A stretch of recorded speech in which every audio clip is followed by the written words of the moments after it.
Good morning everyone! Bethany from Swell Publications here. It is November 1st today, which means that the 1000 Doors Readathon commences. I really liked the idea of this readathon. You pick your starting point through one of 3 videos, and that is your prompt for your first read. Then the idea is that you finish that read or get as far as you can before deciding not to finish. And depending on the way that you feel about it, you're given access to different doors that you will click on to follow through onto your next prompt for your next read. And I just really like the idea that every person is going to have a really customized and individual experience. I also have to try and work into the prompts our Swell Book Club book, The Left-Handed Booksellers of London by Bethany, and The Binding by Bridget Collins. Like, these two I have to read by the end of the month because they're for our book club. So hopefully they fit some of the prompts so I can work them in. As you know, I'm quite the creative type, so I'm sure that I can make it work. I've got just over an hour to kill before the official commence time starts. For us in Canberra, Australia, it's 11 AM. I've got about 30 pages to get to the last section of Strange the Dreamer that I've been reading. I'm going to go and read this book and make myself a cup of tea and probably clean my house a little bit so I can spend some time reading today. I finished part 3 of Strange the Dreamer, into the last section, and it's getting really good, so it's kind of annoying that I didn't finish it before this readathon began. Emma's just posted her first video, so I'm going to watch, find out what my first prompt is, and then we'll go and pick a book to match. Your first prompt for the 1000 Doors Readathon is 5. I've picked 5 books. 5 selections that could possibly work for this prompt. My first option is The Fifth Wave because it has the number 5. But the reality is I really don't have any interest in reading this book. My second option is to read The Binding, which is a 5-star recommendation from a friend. Not only is this recommended by Ashley, but it's also for my book club and one that I kind of have to read in these prompts. So that's a really good option for me to tick off. Another option is to read the 5th book in a series. So I've read the Narnia series before, so The Voyage of the Dawn Treader is the 5th book in this series, and it's not too long. At this point, I then got Elly to come and help, and she's amazing because she just came up with such creative, ingenious ideas, and they're my 2 favourite ideas on my list. So the first is a book that was published 5 years ago.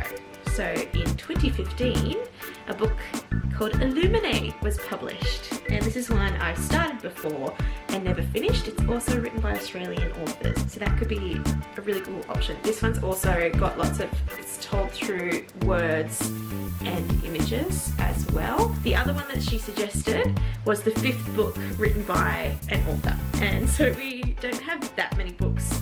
We have a lot of books, but we don't have massive quantities of books written by the same author, except for one in particular, my favourite, Patrick Ness.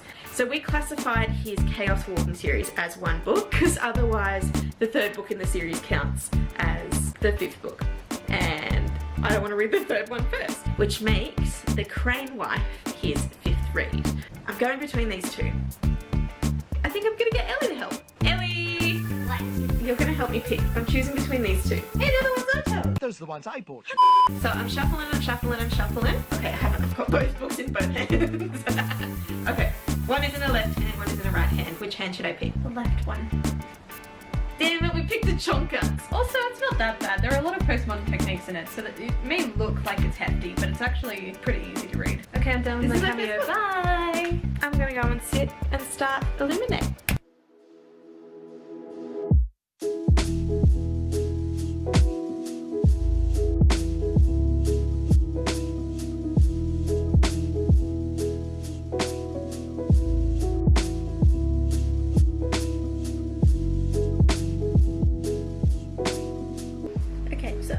This book was just going to be a bit of fun space stuff, but here it is calling me out about an airborne pathogen.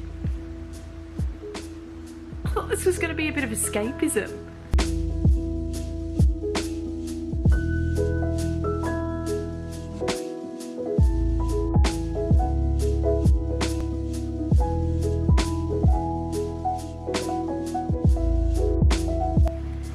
So I am now a third of the way through Illuminate, and I'm enjoying it a lot. Like a lot. It's really interesting how it's playing with form to tell the story. It's very short snapshots of different like emails or interviews or various different communications from the different ships that are involved. The characterization of all the different voices in this is awesome. I have laughed out loud on multiple occasions. I love the banter between all the different characters. It's so very entertaining and easy to digest. I keep telling myself, oh, I'll just read, you know, another 10 pages, and then it's 40 pages later, which is interesting because the first time I picked it up, I just wasn't invested in it at all. Whereas this time, I'm getting through it really quickly and enjoying it. The twist of the biological warfare, I was not expecting at all, but I'm really enjoying what it's doing, you know, setting complications in motion, dealing with the politics of military and science. I've read 200 pages of it today, but I also think I need a little bit of a break. I've got some uni work to do and some editing to do, and then I'll get back onto reading later tonight.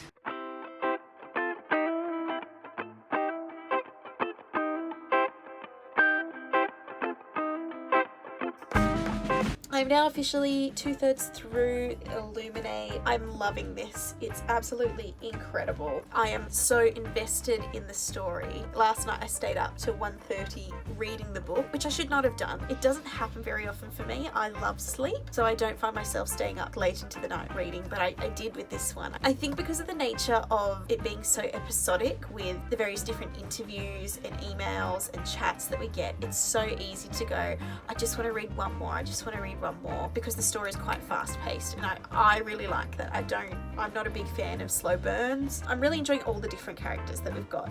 The two love interests seem a little bit kind of just like, because they've been seeing each other for a year, we've been able to kind of have that instant romance. All the other different characters, the voice of Aiden as the AI with the poetry that he expresses himself with. There's no particular villain because there's all different ways of thinking, and the idea of morality versus duty is a really strong force. You know, like all the civilians who are involved, you know, just normal people. It's really interesting, and the sense of humour is still there whilst the story is getting a lot more serious because there's much higher stakes. The sense of humour is really important that's there. I've really got to go back to work now. I want to keep talking, but I have to go. I'm going to try and finish this and I'll talk to you later. Bye!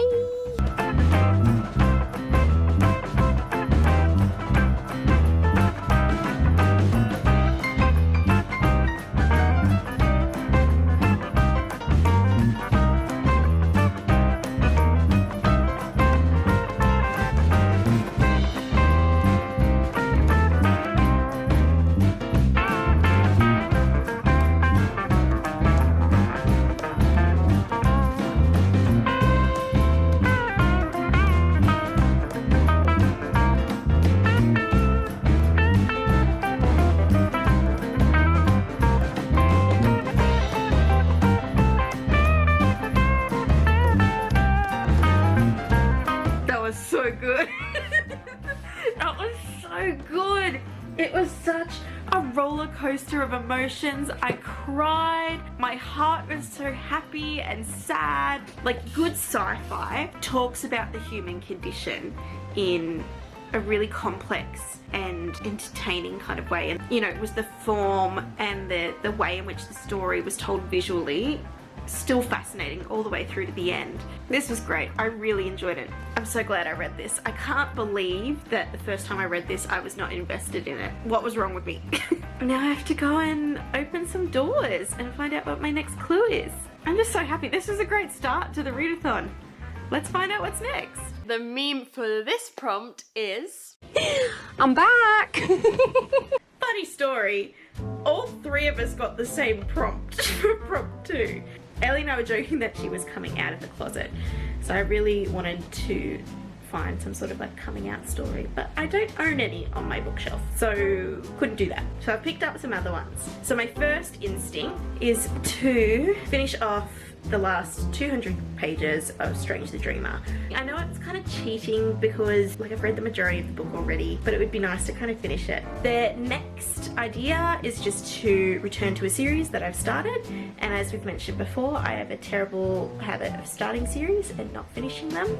So I'm up to the 3rd in the Ugly series this year. The next one is to come back and reread a book. My idea for a reread was The Lux. I remember this being the first young adult novel that I'd read and really enjoyed. I was really invested in it, but I could not tell you a thing now about any of the characters that are in it, who they are, or anything, except for the fact that there's, you know, really pretty dresses on the cover. My last 2 that I picked were books that I have started in the past and haven't finished them. So I guess it's DNFing, but I don't consider it DNFing because I fully have the intention to come back and read it, just like I did with Illuminate, and I loved it. So I've got My Bay, Patrick Ness, and The Knife of Never Letting Go, and I've got Life After Life, recommended by my friend Erin. I think I've still got the bookmark in both of these from where I read it before. So they're all really good choices, and I don't know which one to pick. So part of me is like, I just read Illuminate, so I should get rid of the one that's kind of like a young adult fantasy, and that would be Patrick Ness, but I feel like I would be betraying myself if I vetoed Patrick Ness. No, okay, so Patrick Ness is going to be in the top 2. Maybe this is it. Maybe this is what I'm reading. I think this is what I'm reading. I'm reading a Patrick Ness. That makes sense. Elly, your services are no longer required. Nice, can I keep reading? Yeah. Cool. My second book is The Knife of Never Letting Go by Patrick Ness. It's way past my bedtime. So I'm going to say goodnight. Okay, so last night we had the book club for Coraline, I thought it went really well. It was my first time running it in a little while. It was really cool hearing different people's opinions and perspectives, especially because quite a few of us had an experience with the movie, whether that was a good or a bad experience. Right at the end, Elly mentioned that the Bedlam, which is what the other mother's called by some of the other characters, is actually a like fairy tale character, which all of us found really interesting, and we would have discussed more had we known more about it. If you want to find out more about that, join the Swell book club. Because of the book club, I really didn't do much reading at all, just kind of my standard before bed routine. So tonight I've got to catch up on some uni work because I'm behind on some readings and some of my lectures. So I'm gonna finish cooking. We're making lamb shanks tonight with some veg. I'm just peeling my potatoes now. My textbook also just arrived. Hold on, I'm going to show you my textbook. This is my textbook for uni. There is so much information in this that I'm going to have to learn. And this is just the introductory unit. This is like a good couple kilos. I could do some workouts with this. I just weighed it. This is 3.5 kilos, this textbook. That's a lot of information that I have to memorize in the next 3 months. I can do it. So all of us who had hay fever in the Canberra Centre today were all kind of sneezy. One of the girls was, poor thing, was just like red and inflamed, and she wasn't coping too well. So I'm going to do a steam and then eat some dinner, do some study, and then if there's any time left at the end of the day, I will do some more reading. I haven't done a lot of reading so far, and it's actually hard to kind of read because Todd, who the story is told from, I don't know if illiterate's the right word, but it's the word I'm going to use. And so a lot of to kind of engage you in the world that Todd's from, the words are kind of spelt phonetically. So it'll be like investigation. If we were thinking of the word investigation, instead of it being spelt like that, it's spelt like this. So for someone who reads in their mind a lot, it actually slows you down because you're like, wait, what's that word? It's actually a really interesting way of storytelling, and I'm really interested to find out more about this whole noise concept. I like the use of font to describe everyone's noise that they have, but I'm right at the start of the book, so I really can't give you too much of an impression yet. I just think there's some really cool things that are going on. I kind of feel validated that, you know, both of my selections so far for this challenge I've picked that explore different ways of storytelling.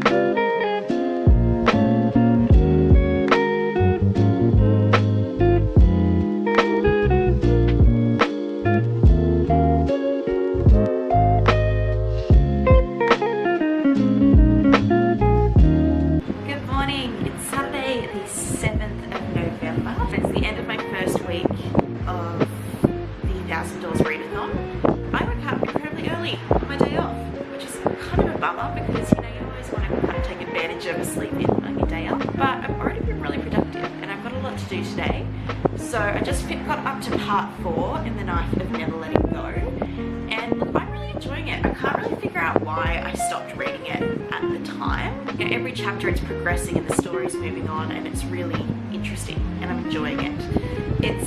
I don't think it's going to be my favourite Patrick Ness novel because I think I've seen what he can do. There are moments where his writing kind of really shines, but I'm not seeing it right now in this book. It definitely leans further in the YA genre than some of his other books kind of have. But that's not to say I'm not enjoying it. I think the concept of the noise is really cool and the whole mystery unravelling between the various different towns is going really well. I like the use of the hero's journey in this as we follow Todd kind of learning as we are. I'm still really enjoying it and I reckon I'll get close to finishing it today. But I'm going to go and cook Elly and I some breakfast and then I'm going to take a break from the 1000 Doors Readathon to go and read Emily's new book that was just released today. Emily's been part of almost every single one of our Swell Book Club videos that is on our channel, so if you can go and support her by purchasing this book, that would be amazing. It's a super short read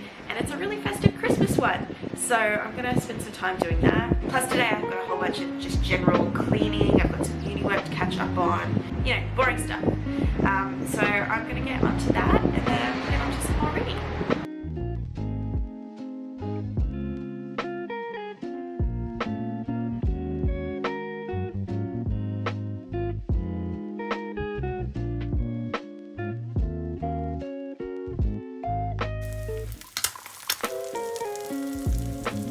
Can you see that ice cube sticking to the edge of the glass?